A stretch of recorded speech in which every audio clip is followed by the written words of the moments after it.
We begin with breaking news this afternoon as the man convicted of killing Hot Springs police officer Brent Scrimshire is sentenced to life in prison.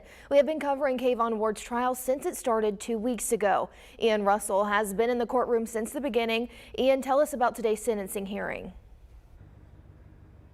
Yeah, Michaela, and after 2 weeks of trial and testimony, we now know the fate of Kayvon Ward. The jury spent about half an hour deliberating his sentence before ultimately deciding on life in prison on that first-degree murder charge for the death of Hot Springs police officer Brent Scrimshire. Now, this morning was the end of this trial, and we heard a lot from witnesses who were impacted directly by this from both sides. Officers who knew Scrimshire, as well as his wife Rachel, told the court how this had changed their lives. And Ward's family said the same, saying they just don't know how we got here. Now, Ward was actually sentenced to 2 life in prison sentences for the first-degree murder charge and for aggravated assault of an officer. Of course, I will have a lot more details here coming up later on 5 and 6. And for the first time throughout this entire trial, we'll hear from the attorneys on both sides. We're live in Hot Springs. Ian Russell, THV 11 News.